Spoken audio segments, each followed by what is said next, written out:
Hello Mona, how are you doing? I'm doing great. How are you, André?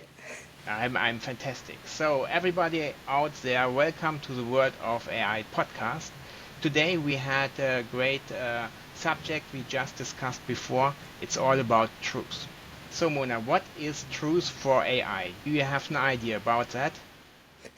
That's a very interesting mix of different components. And I think the thing we can say up front is there is no one truth, right? Just like in real life, there's always different sides to the story, right? And then we have to figure out what is the truth, really. So AI really has an interesting concept, and obviously we have to really take it today a little step behind the scenes, right? On how is AI actually built, so that we can find out, okay, how is it in detail working to find out what is the truth. Because we had some really interesting cases lately with some public situations, right, where AI was saying, no, this never happened. Yes, Everybody that's was correct. like, we saw that live on TV. Like, what do you mean it didn't happen? Yeah. So the AI was not up to date with the latest news and was saying what is correct, what is the truth from the view of the AI, because the AI hadn't the right information at this time. It's like a human being. We need to have the right information, but who defines what is right? What is the truth? Yeah, I think this is where we have to go into the layers of how is AI built up, right? So there are various layers. So the first layer that we probably all are aware of is it's trained on certain data, right? So there are a lot of sources in the background, legitimate sources, official sources, right? And we had a little pre-discussion like, well, is the mainstream media always right? So it already starts with this point. How do you know that the source is really legitimate versus, like it may be generally a reputable source, but still it may not always be the full story, right? So, I mean, we all know that media is colored in a certain political shape sometimes, right? So it does not necessarily always cover all aspects. However, they do try to have a very diverse basis of knowledge. I mean, this is what the programmers really try to achieve. But we have to consider that there is a level of training data included, right? It includes books, articles, websites, any written content out there, but also they're trying to cover like a variety of opinions. But then it also comes down to, right, the quality of the sources. So they try to do reputable sources, but still the AI can also search the internet. And like, I mean, yes, there is some type of training, but if a lot of sources say the same thing, well, the algorithm has to decide what's the truth now? If everybody's saying that this is the reality, like how do I know it's not? So, and there are some additional programming layers that we can still go deeper as we go on in the conversation, adding up to that training. But the first basis is the training data they have. Yeah, and we as human also getting the same data. So it's like we are going to school and we are learning what is the common truth at this point in time.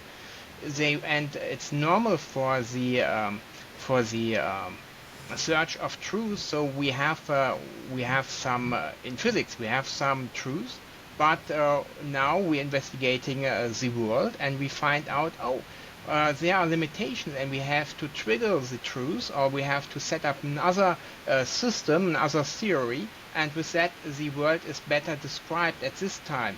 So the truth 100 years ago to the truth today, it changed. But because of our knowledge and our development, and that's the same with AI. True. When I went to school, Pluto was still a planet.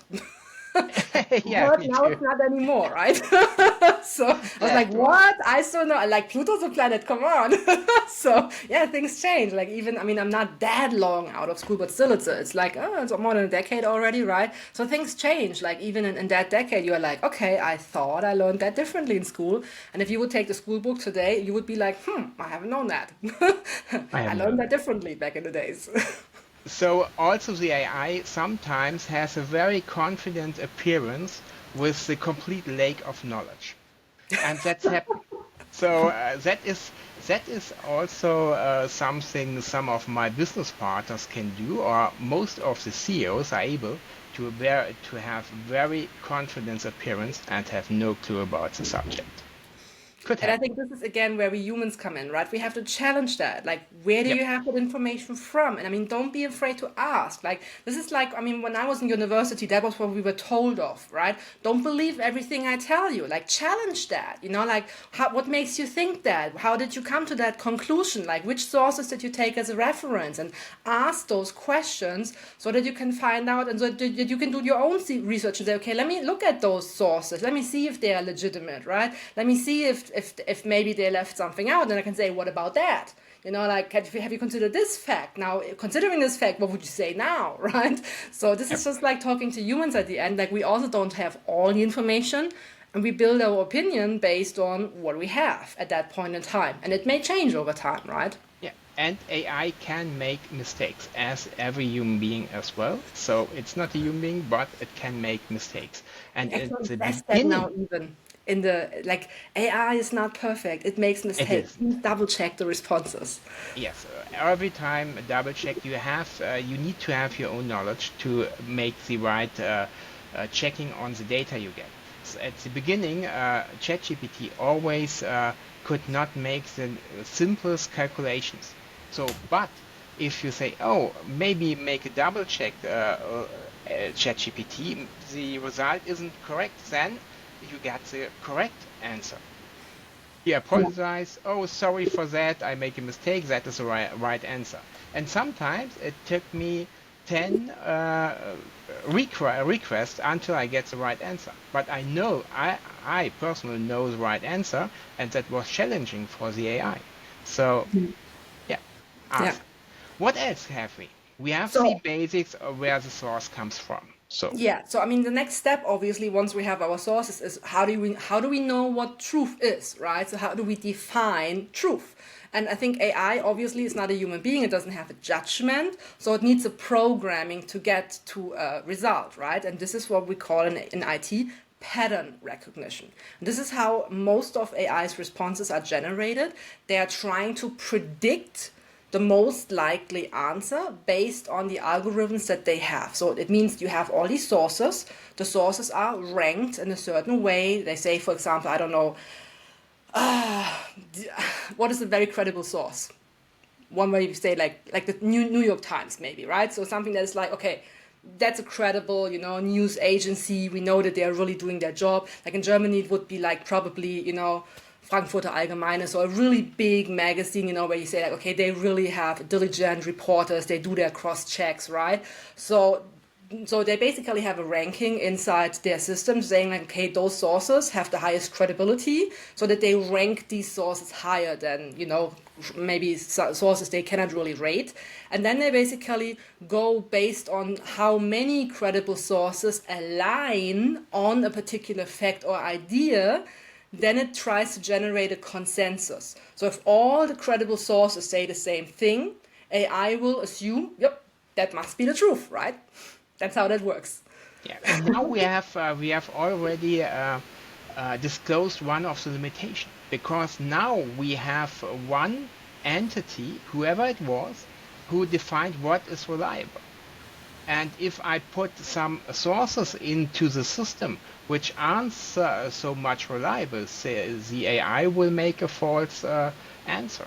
And now we can again compare it to a human being. It's the AI is listening to the parents, to the programmers. The programmers are the parents of the child from AI, and it's learning all day long. And if the parents say, okay, you have to look at this point, and the other sources are not so interesting, then the AI will make the from the point of view of the user a wrong answer. And of course, it is difficult as, I mean, you know that AI is not always real time, right? So it doesn't have the latest information. So, especially when a story is still evolving, it may not have all data at that point, and it may give you a wrong answer, which we have seen, right? So it may not be completely up to date, and you may be like, yeah, but like I've seen that yesterday in TV, like I know that this happened, right? But when you ask AI, it may not yet have that information yet, and therefore it will give you a different answer. So don't rely blindly agree on it, right? Double check other sources. On top of this, obviously, we also have some other components that come in, right? So next to the sources and, how to find the truth in the algorithm, I mean, obviously, there are also gatekeepers, right? There are different filters. Certain information is classified a certain way. So if you, for example, have ethical or safety filters, right? So trying to prevent, hate speech and misinformation. I mean, this is where it already starts. What is misinformation? We have a freedom of speech. I mean, I just heard lately a speech. I think it was 162 lies in one speech. I don't know how you can do that in 1 hour, to be very honest, but it was very interesting. I was like, is that now truth? Like, whose truth is it? So I'm not going to say any names, right? But I mean, again, this is public information. It is spread by many reliable sources. How should AI now know, taking that speech, that this is not true? If it comes, if it is even broadcasted by reliable sources, how do you now know that this is the truth or not? So it's a very interesting concept. I think we will still have a lot of fun with that going forward. Yeah. And even if we are handling with theories which are not currently, we humans are not sure, is it true or not? So what should AI do with this information? That's very complicated at all. Yeah. I mean, we spoke already about biases in the past, right? Obviously, if the source data is biased, well, I mean, you cannot expect AI to eliminate this completely. They do have certain mechanisms. They're trying to eliminate those effects, but you cannot completely rule them out, right? Obviously, if the human is flawed, well, anything the human creates cannot be perfect, right? And then also you have content moderation. I mean, we see this on social media, there's a reason that we have different social media giants who have different philosophies on what is hate speech, what is not hate speech, right? What is the truth, what is not the truth, how much freedom should a person have? So there are moderators in the background, depending on which tool you have. They may allow certain information that other tools may not allow, right? So there are filters in the background. You have to be aware of that there are filters in the background that may not show you all information, okay? Yeah. So can we already sum up how we can identify or how we can make an own judgment about the answer from AI? What are the steps to make a double check? I get an answer. Is that answer correct or isn't it? What can we do? Yeah. So the first thing is we can always challenge AI. Okay, where did you get that information from? Show me the source, okay?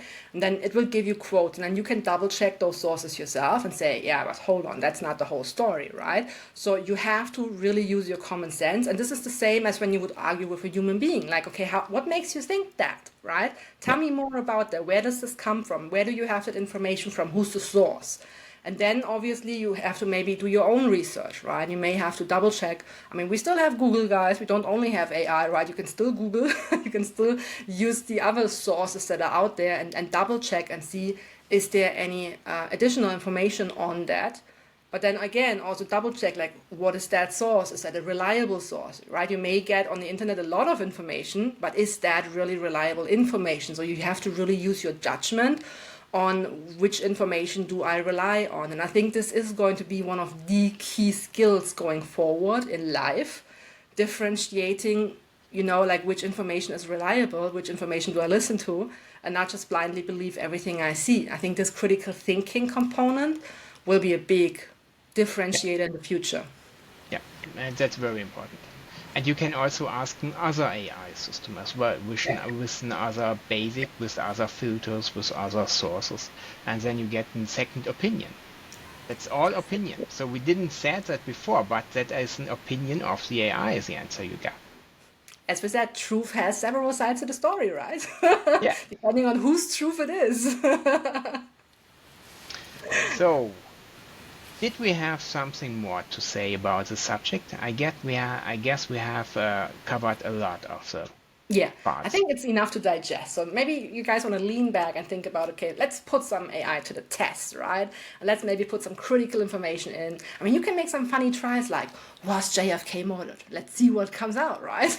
I mean, this is like a historical thing. It's not recent, right? So let's see what AI says on those things, right? But again, obviously, this is a little Pluto still a planet? Yeah, you can try that. Different sources say different things, right? So you definitely, I mean, have fun with it, obviously, but also be consciously aware what is happening. So I hope that this podcast today helped you a little bit understand how is AI built up, so that you can understand where does it form its opinion from. Because, I mean, let's face it, AI inherently doesn't have an opinion. It's a tool. It has no brain. It doesn't have, even though it is called artificial intelligence, it doesn't have a brain. It's programmed. So that you have to understand where's that coding coming from, so that you can understand how does it form an opinion, which is not really an opinion, but more just a point of view. Sorry, I had a really aggressive dog barking in the background. I don't know what that dog is It's doing. I hope he's live. fine. But he agrees. He agrees. Like, opinion is, personal. Always. Very good. So then Yeah, guys, thank you very much. if you like that show, I mean, like it, share it, right? We have some free resources for you. Feel free to check them out. Like how you are not going to be get left behind. Get that totally for free. If you're interested in where AI is going to change the industries in and how you can make it a positive impact for yourself and for your business, and just learn a little bit more about the topic. And feel free to check out the other episodes. Share the podcast, like the podcast, leave us a nice little review. This is our currency here, right? So we appreciate that a lot. Thank you very much and have a great week. Same to you. Bye Bye bye. bye.